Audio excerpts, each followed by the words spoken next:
మీ పరిస్థితి ఏంది? అద్దంకి దయాకర్కు ఎమ్మెల్సీ అనుకున్నారు, ఎంపీ అనుకున్నారు, ఇంకేదో అనుకున్నారు, ప్రభుత్వ సలహాదారుడు అని వచ్చింది, ఆ తర్వాత పిసిసి ప్రెసిడెంట్ రేస్లో ఉండడని వచ్చింది. ఇవన్నీ వస్తున్నాయి. దాదాపు 90 రోజులు గడుస్తుంది కాంగ్రెస్ పాలన తెలంగాణలో ప్రారంభమై. అద్దంకి దయాకరు అభిమానులకు కూడా చాలా వెయిటింగ్ అయితే కనబడతా ఉంది. మీకు లోపల లేకపోవచ్చు కానీ అభిమానులకైతే ఉంది. ఏం చెప్పబోతున్నారు? ఈ వరంగల్ ఎంపీ విషయంలో కూడా ఒకటి కనబడతా ఉంది. రోజుకు మీరు 100 కాల్స్ మాట్లాడితే అసలు నీ కథ ఏంది అని అడిగినటువంటి వాళ్ళకు ఏం సమాధానం చెప్తారు? అసలు అయితే సమస్య ఏమవుతుందంటే, మనకు నమ్మకం ఉంది, డిలే అవ్వడం వల్ల కొంత మనం అనుకున్నట్టుగా మనం అంటే ఇష్టపడేటోళ్ళు, అభిమానులు అలాంటి వాళ్ళు, లేకపోతే దయాకర్ని ఏం చేయబోతురు అనే క్యూరియాసిటీ పెరుగుతున్నది.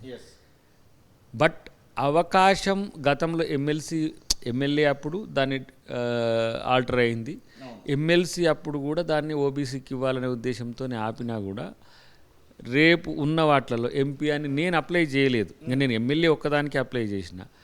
నన్ను ఎంత సమర్థవంతంగా వాడుకోవాలని పార్టీ భావిస్తే దానికి నేను సహకరించడానికే నేను సిద్ధంగా ఉన్నా. నేను అడగడం అనేది ఇంకా దేన్ని నేను వరంగల్ అనుకోను. ఒక ఎగ్జాంపుల్, నేను ఏ ప్రాతిపదిక మీద నేను అడగాలి? తుంగతుర్తి అనేది మీ లోకల్ కూడా కాదు, అది నా లోకల్ కాదు. నా ఎంపీలకు ఎక్కడైనా ఇవ్వచ్చు. బట్ నేను how I can coat the Warangal అనే దాని దగ్గర నాకు ఎథికల్గా కొంత వచ్చి నేను అడగలేదు. వాళ్ళు ఇస్తే ఆలోచించవచ్చు అంతవరకే. వాళ్ళు ఏం చెప్పిన, ఇప్పుడు సపోజ్ మొన్న కంటోన్మెంట్ ఖాళీ అయింది, చాలామంది మిత్రులు ఉండి కంటోన్మెంట్ మీరు చేస్తారా, ఇంతకుముందు గద్దర్ గారి కూతురు చేసింది, అసలు ఎట్లా ఉంటుంది ఏంది అని ఇట్లా ఒక పాజిటివ్ వేవ్తో వస్తారు. బట్ డిసిషన్ అనేది నా మీద ఆధారపడి ఉంటే నేను చెప్పేవాడిని. లేదు ఇంకొక ఆయన ఉండి ఒకటి ఏదో మంచిది ఏదో చైర్మన్ ఇస్తారట ఇట్లా అని ఒక ఆయన అన్నాడు. అంటే ఎంపీ దానికి నన్ను అనుకుంటుండ్రు, ఎమ్మెల్యే దానికి నన్ను అనుకుంటుండ్రు, రేపు రాబోయే ఎమ్మెల్సీలలో నీకు ఇస్తామని అంటుండ్రు, లేదంటే ఇట్లా మంచి చైర్మన్లు ఇస్తామంటుండ్రు. అసలు ఏమి ఇస్తారో వాళ్ళని ఇయ్యనియండి, మనం ఎందుకు ప్రెషర్ వాళ్ళ మీద పెట్టడం? అంటే మళ్ళీ అది కూడా ఒక సమస్య అవుతుంది. ఏమైందంటే దయాకర్కి ఇవ్వకపోవడం వల్ల దయాకర్ కామ్గా ఉంటున్నాడు, దయాకర్కి ఏదో ఆల్టర్నేట్ ప్రయత్నం చెప్పిండ్రు అని. నాకేమి ఎవరేం చెప్పలే, ఎవరేం చెప్పాల్సిన అవసరం కూడా రాదు. చెప్పకుండానే చేసే ముఖ్యమంత్రి అక్కడ ఉన్నాడు నాకు. ఎందుకంటే హీ నోస్ వెరీ వెల్. నాకంటే నా గురించి బాగా ఎరకైంది ముఖ్యమంత్రి గారికి. ఎందుకంటే నా వ్యక్తిగత జీవితం తెలుసున్న, అంటే ఎందుకు దయాకర్ స్టేబుల్గా ఉండగలుగుతాడు అనేది కూడా ముఖ్యమంత్రి గారికి తెలుసు. ముఖ్యమంత్రి గారికే కాదు, బట్టి గారి నుంచి అంటే డిప్యూటీ సీఎం నుంచి కింది వరకు ఉన్న వాళ్ళందరికీ కూడా తెలుసు. సో అకామిడేషన్ అనేది వాల్యుబుల్గా కూడా ఉండాలని ఆలోచిస్తారు అనేది నా ఉద్దేశం. నేను సాక్రిఫైస్ అని వస్తున్న పేరు చేసింది ఏంది ఎమ్మెల్యే. సో దానికి మించిన అవకాశమే ఇచ్చే అవకాశం ఉంది కాబట్టి ఇది నేను చెప్తుంటే కూడా చాలామంది చెప్పు అంటుండ్రు, ఇది ప్రతి మీడియాలో చెప్తూ ఉంటాయి. But I have so much confidence on AICC and PCC. So నేను పర్సనల్గా మంత్రులు కలిసినప్పుడు కూడా నేను ఎప్పుడు పదవుల ప్రస్తావన దేవను. ఏదైనా ఇంపార్టెంట్ వర్క్ ఉన్నప్పుడు ఎవరైనా ఉన్నప్పుడు అన్న మీరు వస్తే ఇది అయినప్పుడు పోయినప్పుడు మరి వాట్ ఎవర్ యూ దయాకర్ అంటే మీరు ఆలోచించండి అని చెప్తున్నా. మొన్న ఉత్తమ్ గారు కలిసిండ్రు, ఒక సందర్భంలో వెంకటరెడ్డి గారు కలిసిండ్రు, బట్టి గారు కలిసిండ్రు, మన జూపల్లి గారు కలిసినప్పుడు ఏ సందర్భాలు ఉన్నప్పుడు శ్రీధర్ బాబు గారు కూడా ఒకసారి కలిసిన. ఇంపార్టెంట్ ఒక చేంజ్ ఉండే వాటిల్లో ఎవరైనా సూచనలు ఇచ్చినప్పుడు నేనే తీసుకొని పోయి మంత్రులను కలిపే క్రమంలో నీదేమవుతుందని అంటే మీరు ఇంకెన్ని రోజులు అనేటువంటి ప్రశ్న చాలా వినబడతా ఉంది. ఇంకెన్ని రోజులు అనేదానికి ఇంకా ఎట్లా మీరు దాన్ని సమర్థిస్తూ వస్తారు? దీనికి సమాధానం నేను చెప్పలేని స్థితి ఇప్పుడు. మేబీ ఒకవేళ అయితే ఎంపీ ఎలక్షన్స్ తర్వాత కావచ్చు. ఒకవేళ నన్ను ఎంపీగా చేయాలనుకుంటే ఎంపీనే అవుతుంది. ఒకవేళ అది కొన్ని కండిషన్స్ ఉన్నాయి. అంటే ఇప్పుడు ఒకటి మాల 2 మాదిగా ఇట్లా వచ్చినప్పుడు ఎట్లా, మరి పెద్దపల్లి ఎవరికి ఇస్తారు, ఇట్లా కొన్ని కాంట్రడిక్షన్స్ ఉన్నాయి. కాబట్టి మనం పోయి నాకు చెయ్యి అని అనుకో, ఉన్న కంపల్షన్స్ డిఫరెంట్గా ఉంటాయి. సో నా గురించి చాలామంది పోయి ఇట్లా దయాకర్ని అకామిడేట్ చేయాలంటే they know very well, AICC పెద్దలకు కూడా తెలుసు.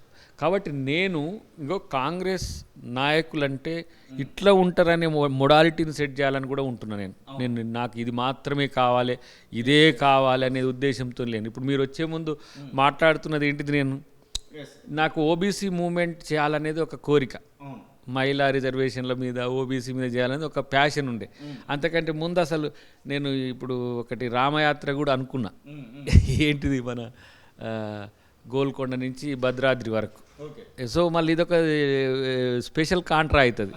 ఎందుకంటే ఇప్పుడు మన మోడీ గారు ఏం చేసిండ్రు అక్కడ అయోధ్య రాముణ్ణి వారొక్కరు ఓపెన్ చేసిండ్రు. మరి మన భద్రాద్రి రాముడు కూడా త్యాగరాముడు ఇక్కడి నుంచే, పట్టాభిరాముడు ఇక్కడి నుంచే కదా. మరి ఎందుకు ఇక్కడ సెక్యులర్ రాముడు కూడా? వై? గోల్కొండ నవాబులే కట్టించినది అది. సో దీంట్లో వాళ్ళేమో హిందూ ఓరియంటేషన్ పెంచాలని, కానీ నేను ఇక్కడ భారతదేశ అస్తిత్వం ఎట్లా ఉందంటే, ఒక హిందూ టెంపుల్ని ఒక ముస్లిం రాజు రామదాసును జైల్లో పెట్టి కూడా చివరికి ఆయన కనువిప్పు రాముడు కళ్ళలో వస్తే తనే ఆలయాన్ని కట్టించి ప్రతి సంవత్సరం మనకు ముత్యాల పట్టు వస్త్రాలు, ముత్యాలు తీసుకుపోయి మనం తలంబ్రాలుగా ఇచ్చే సంస్కృతి ఇప్పుడు మన ప్రభుత్వంతో ఉన్నది. సో అలా రెండు రాష్ట్రాలకు కూడా సెక్యులర్గా, అంటే ముఖ్యంగా దక్షిణాదిన ఉన్న దేవాలయాల పట్ల భాజపా నిర్లక్ష్యం మీద కూడా ఒకటి చేయాలని ఉండే. కానీ ఓబీసీ అనేది రేపు కనెక్టింగ్. ఇప్పుడు బీసీది చేసిండ్రు, బీసీది అది మన మహిళది ఏం చేసిండ్రు, ఒక చట్టం చేసిండ్రు. అమలు అనేది డీలిమిటేషన్ తర్వాత కావచ్చు, మరి అది ఎట్లయితుంది ఏందని పక్కన పెడితే ఓబీసీ అనేది నేను ఓబీసీ పట్ల కమిట్మెంట్ టువార్డ్స్ టు పూలేకి నేను ఏమైనా నివాళులు అర్పించాలనుకున్నప్పుడు నాకు అది నా జీవితంలో చెప్పుకోవాలి.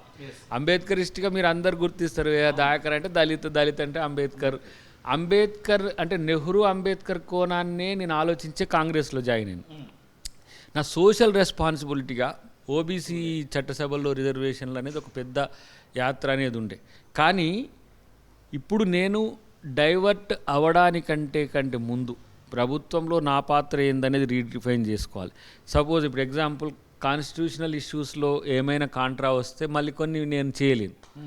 ఇలాంటప్పుడు మనకు అనుకూలమైన నిర్ణయం, సానుకూలమైన నిర్ణయం వస్తుందని నేను అనుకొని ఎదురు చూస్తున్నాను.